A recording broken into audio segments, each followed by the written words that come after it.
Good morning, everybody, and welcome to Conversations with the Soul here at the Hickman Ranch. It's a foggy day today, so the lighting's a little bit better, which is awesome.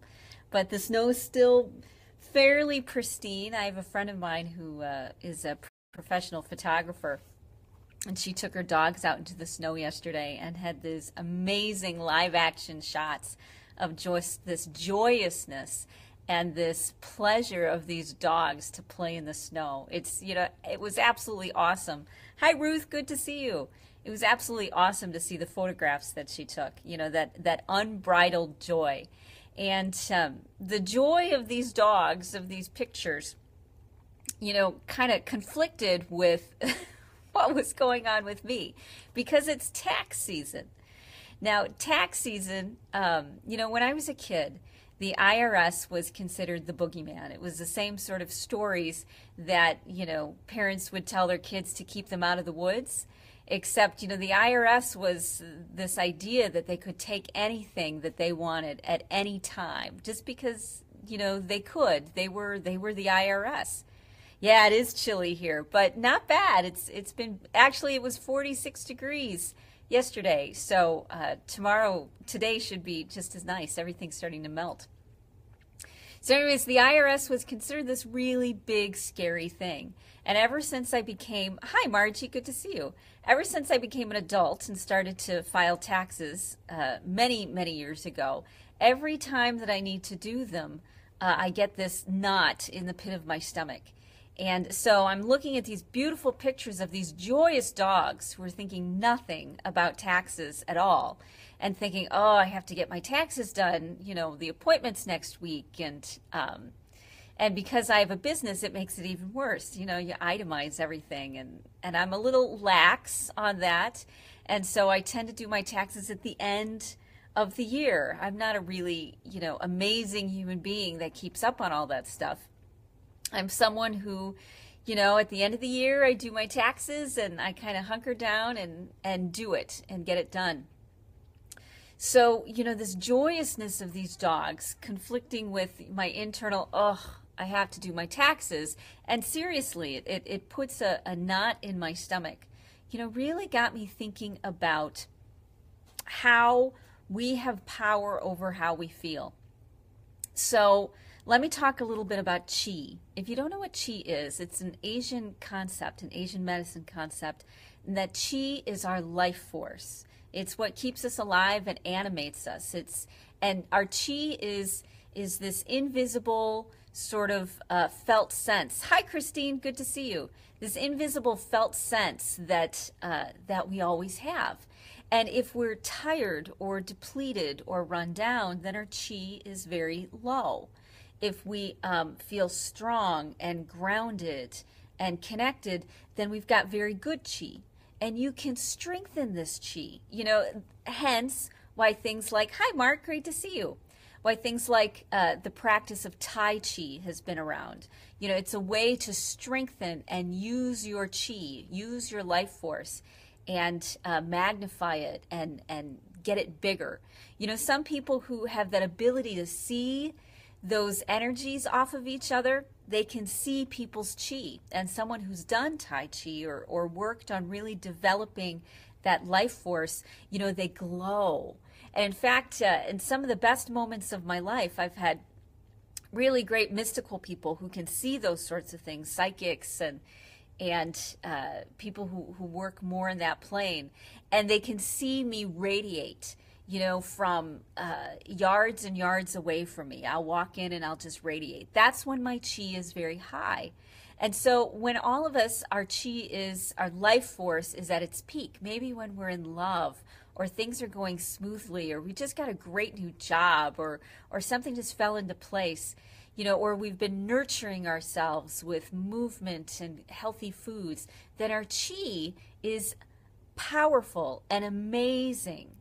And if we haven't been doing those things, which is what most of us haven't been lately, especially in the winter during tax time, then our qi starts to get lower and lower and lower until we fade away almost like a ghost. It makes me wonder sometimes if people who look at each other, who can see energies, if that's what they see. when they think they're seeing a ghost, someone who's pale and empty. And you've seen it yourself, someone who just doesn't have much life force. They're a wallflower. They blend in. And they just don't vibrate, versus people who have this tremendous amount of life force and chi. Now, chi isn't, good, bad, right, or wrong. It can be used for evil, or it can be used for brilliance and accomplishing amazing things. There is no judgmentalism around chi. But things like taxes and things that scare us can really hit us in the gut. Like mine tend to do every year when, as I said, I think about taxes. And this year I decided to change my perception, to change my focus about what was going on. So I'm in the middle of, QuickBooks and entering things and making sure that all the credit cards are in alignment and, finding any mistakes and tracking down receipts. And I'm feeling this, hi, Kathy, great to see you. And I'm feeling, this knot in my stomach. And I said, this year, we're going to look at it differently. We're going to interpret it differently, because when the difference between something that is good for you, hi, Carla, and something that is bad for you, in most things, is your perception. That's why, while we're watching the Olympics, we can look at people who do these, snowboarding, let's say, for example, or downhill skiing. There's this big adrenaline rush. Hi, Karen, great to see you.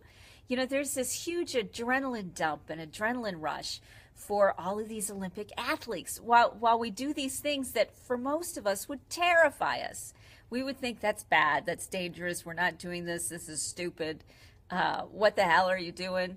And we feel the excitement that they go through. The difference between whether, doing those flips in the snowboarding is good or is bad is our perception of it. Hi, Michelle, great to see you. It's whether we decide for ourselves whether it's good or bad. Because our nervous system, if we think something is bad, will lock it down, will narrow our blood vessels, will make it harder for our heart to pump, and then we'll get all of these other side effects.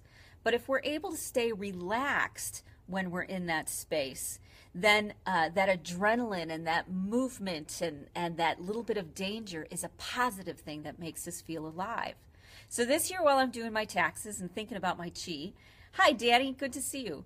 Normally, it would deplete me. It would make me feel less than, and I would start to drag and feel tired and, look at my day as dark and gloomy, and this year, as I'm feeling it in my abdomen, because the hara, that's your core, your center, is where actually we hold a lot of our chi. It's where it's our center. And so when we think about making our chi bigger, bringing our life force bigger, breaking out of that exhaustion and that fear and that anxiety, we focus on our abdomen and that place, that chi, right around our belly button area. You know where I'm talking about, where everything locks up when you're a little bit scared. That's it. So as I'm thinking about taxes and doing taxes, and my stomach, hi Leslie, and my stomach is crunching up, I'm realizing that I'm really building my chi this way. By focusing on my stomach and my abdomen, my hara, by focusing on my hara, I'm sending it more life force. I'm sending it energy because that's where my focus is. And so thinking about these taxes is actually activating me. It's waking me up. It's making me alive. It's bringing things, together. And so I can use this dread over the IRS, and that if I move one comma, in the wrong direction, that they'll take my house. I can move that dread and that fear into something that's positive.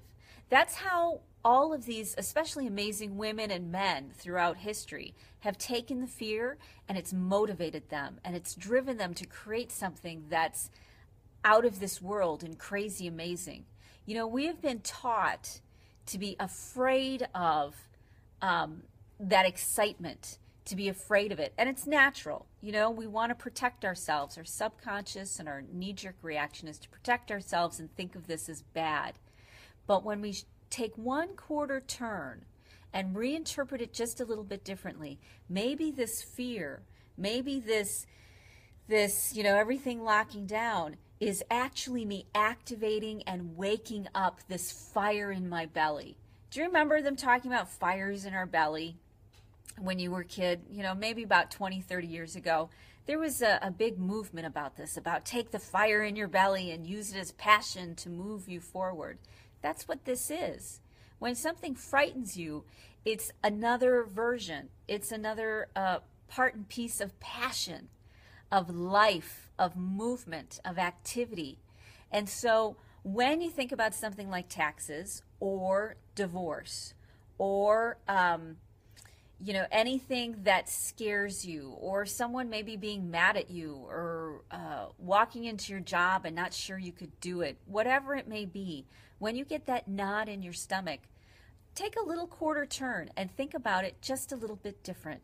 Think about it as that fire in your belly. Think about it as your chi. And when you activate your chi, it gets bigger and stronger and more. And now you have this life force to accomplish things you could have never accomplished otherwise, just like these Olympic athletes. You've seen the commercials where they push themselves further than is humanly possible.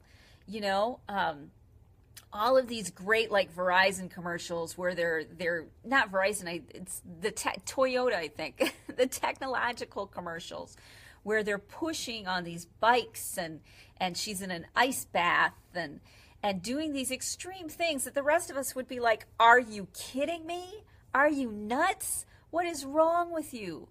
That's because they're able to look at this fear, look at this anger and anxiety that the rest of us have interpreted as something bad, and they're able to see it as a motivator that pushes them to achieve. Hi, Chris, great to see you.